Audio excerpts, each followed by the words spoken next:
Hello, everybody. My name is Ray. Welcome to the Evangelical Dark Web. Today, we're going to be talking about Jordan Cooper versus Christian nationalism. Now, Jordan Cooper is a Lutheran Christian YouTuber.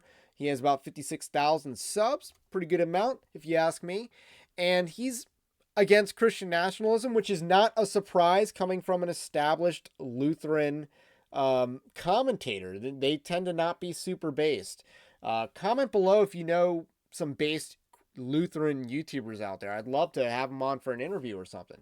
So anyway, he's been attacking Christian nationalists lately, so I wanted to talk about that. I also have been wanting to talk about his position on this issue for a while, but now is definitely the time because he's attacking Christian nationalists behind blocks. It's kind of cowardly if you ask me. But we're also going to talk about his pathway to victory. This is how he thinks we can win.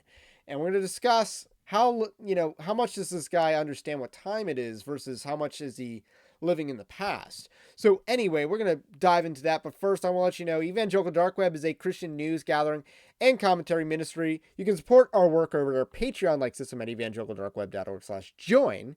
That's linked in the description below. We also have a free newsletter that gives you Christian news in your inbox each and every day.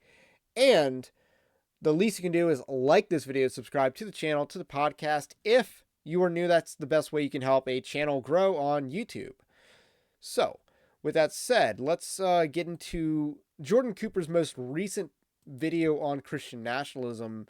We're going to play a couple minutes of this just to get a baseline for what he believes about it and what he believes about Christian nationalists. This is about from 5 months ago. Sorry, 53,000 subs. I slightly overstated.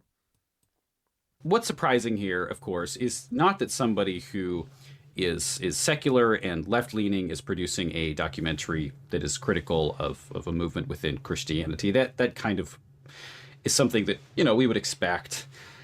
But the major reason why people are talking about this is that there are a number of pretty prominent Christian figures that show up as talking heads within this documentary. So we have certain figures, David French, Russell Moore, let's see, the Holy Post hosts, Phil Vischer, the VeggieTales guy, and then Sky Jethani, I believe, was in there as well.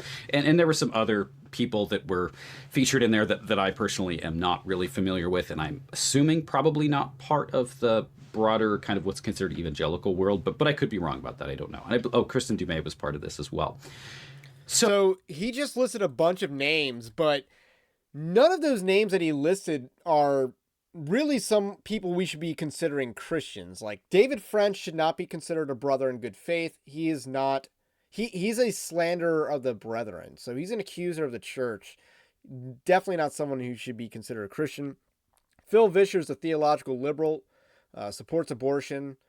Sky Jethani is another theological liberal. They co-host together. All three of those people do podcasts together on the regular. Kristen Dumais, another theological liberal, very much a proponent of critical race theory as well as sexual degeneracy and feminism.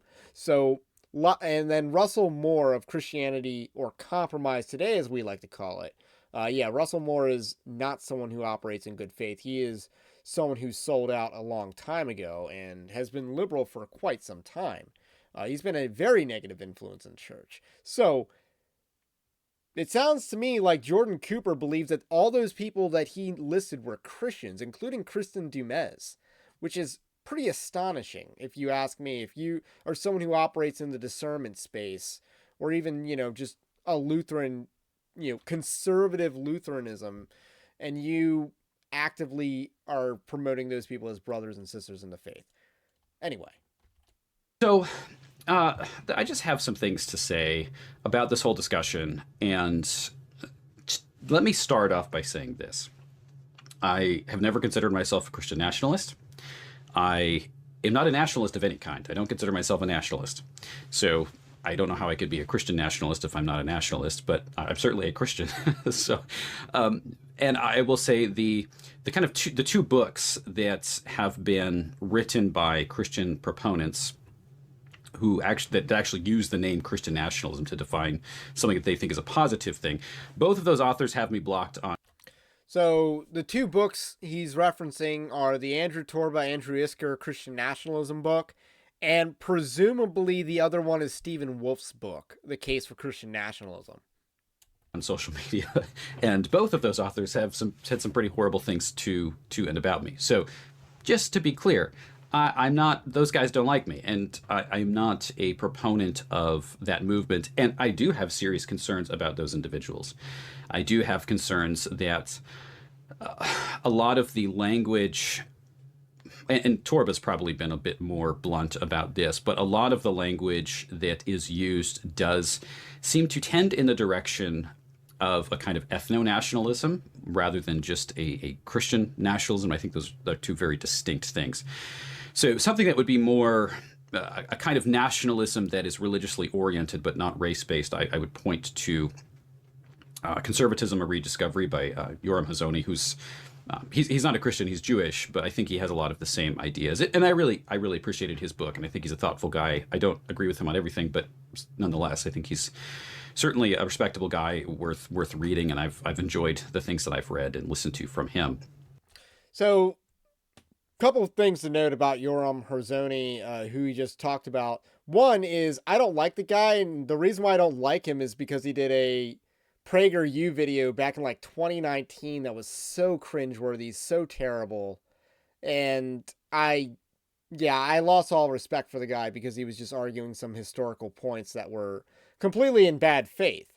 And then secondly, he also endorsed the Case for Christian Nationalism. I believe he's on the front or back cover with his endorsement. So, interesting side note that you're trying to like draw a delineation between Stephen Wolfe's ideas and Yoram Hazony's ideas. I would think that Stephen Wolfe is much more applicable to the Christian. So you've got these guys who are using the term Christian nationalism who have ideas, again, that I disagree with. They don't like me, and they think I'm some kind of liberal compromiser, which, whatever, that's fine. Uh, but on the other hand, then you have people that are critiquing what they call Christian nationalism. And in their criticism of what they're calling Christian nationalism, they're really lumping all sorts of ideas together. And this is the major problem with this discussion. So that's basically all I wanted to show you because he just listed his position on Christian nationalism. He also established that he is not friends with Christian nationalists. So fast forward, because that was in response to the Rob Reiner documentary that we've discussed on this channel for sure. And then he did this thread on May 7. He blocked me because I responded to his thread, by the way. So that was pretty cowardly, in my opinion, because what I said was, pretty based, by the way. And I'll say it again right now.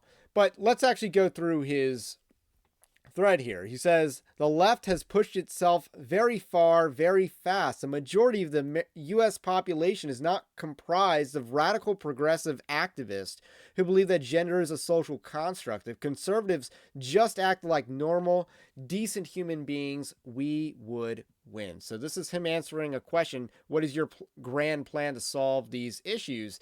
And his first plan was if conservatives just acted like normal, decent human beings, we would win. So what's wrong with this statement? And first of all, majority of the American population was completely fine with transgenderism from 2015 to 2022. Bruce Jenner was 2015. North Carolina was pressured over bathroom laws in like 2015, 2016. They were laughed at it. Bathroom laws in, I believe, North Carolina were laughed at. They were ridiculed and derided back then. It was completely forced down our throats to be, to conform with transgenderism, and most Americans went along happily with it. The normies went along with it. Do they believe it? No. No one actually believes in transgenderism. But they went along with it. So he's wrong there. Was he asleep from 2015 to 2022? That's what I said in the tweet, by the way. Because that's just plain ignorant. Like, moving on. In other words, just be normal. Using childish insults isn't going to rally up a group of young disaffected white men, but is off-putting to the broader populace. Don't alienate all women, non-white U.S. citizens who make up a significant portion of the voting bloc. You can all theorize about your ideal all-white ethno-state with no women's suffrage, but it's not going to happen. Stop living in a fantasy land. So let's pause right there about don't alienate people. Donald Trump in 2016 won, and he alienated everybody. Women, non-whites, he alienated. In 2020, Trump went the opposite direction. He tried to placate suburban women. He tried to placate Black Americans. He tried to, instead of trying to reach out to Hispanic Americans even. So,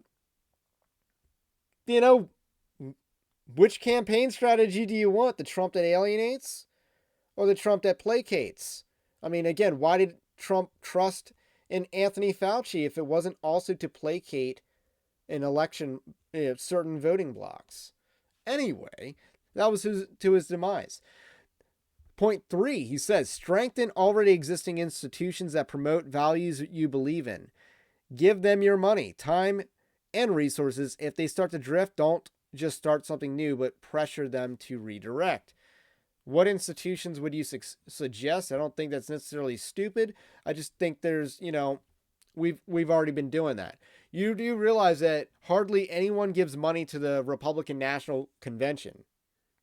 And that was a huge problem. That's why Ronna McDaniel had to leave. No one was giving her money because she was misusing it. So they had to take money from candidate donations. So, you might think you're donating to a candidate, but the RNC is taking a hefty cut out of that. And that's basically how the RNC was being funded, according to candidates that I've spoken to. Number 4, create support networks for conservatives in influential institutions where the environment is hostile. Put pressure on these institutions where possible to allow for divergent views. Yeah, I think people should already be doing that for sure, but that's not really a winning strategy. That's really that really should be your point number 1. Establishing a bond, which again, what do you think Andrew Isker, wrote a book about with the Boniface option? He pretty much talked about that, about the atomization and, how individualism, we become too individualized, that we forget that we're part of a, broader community, and that's made us very weak and vulnerable. So Christian nationalists are already on top of that. Number 5, establish clear and strong pipelines for conservatives to get jobs through connections with other conservatives in their field.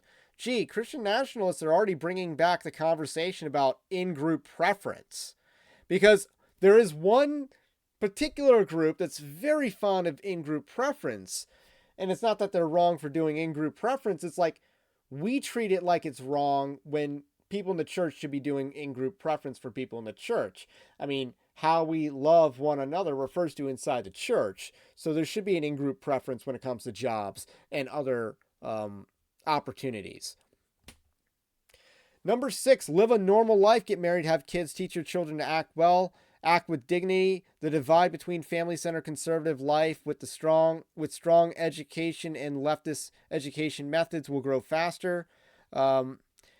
Future generations will see what produced fruit. I agree with that. Again, Christian nationalists would also agree with that. He's not actually making a distinct plan here. Number 7, recognize whatever happens in our earthly kingdoms is not of greatest importance. Christ is reigning and ruling over all creation, and his eternal kingdom is what truly matters. Focus attention there first and foremost. Again, that's a truism. But let's get on to him attacking Nate Fisher. So Nate Fisher, Christian nationalist, friend, for sure. Maybe one day he'll be on the channel. But anyway, he tweeted out, I understand nostalgia for the Constitution or longing to restore the principles of the founders established. But if you will not accept the reality that is long gone, If you judge others based on fidelity to a set of principles that govern no one, then you are a fool. And this tweet apparently set off a huge conversation over the weekend. Jordan Cooper tweeted that out on May 19th, and he did so blocking Nate Fisher, and he's also blocked, the Evangelical Dark Web. I'm using my personal account on him because, what's the point in blocking people who have multiple accounts? But anyway, this has set off a huge conversation about the nostalgia for the Constitution, and I believe that the Constitution is dead. I lived through 2020. Do not tell me that the Constitution protects my freedoms. I lived through lockdowns. They do not protect anything. And I think it's just a piece of paper that only means what the Supreme Court says it means. Because basically, we live in a society where will to power is what matters. And maybe that's always been the society that we live in, that there is no such thing as a higher rule of law. It's really, just who's in power and how are they willing to wield it. And that's really always kind of how things have been. But anyway, and I'm not talking about how things should be either. But anyway, Nate Fisher basically says that the Constitution is dead and that people have a nostalgia for something that, is long gone.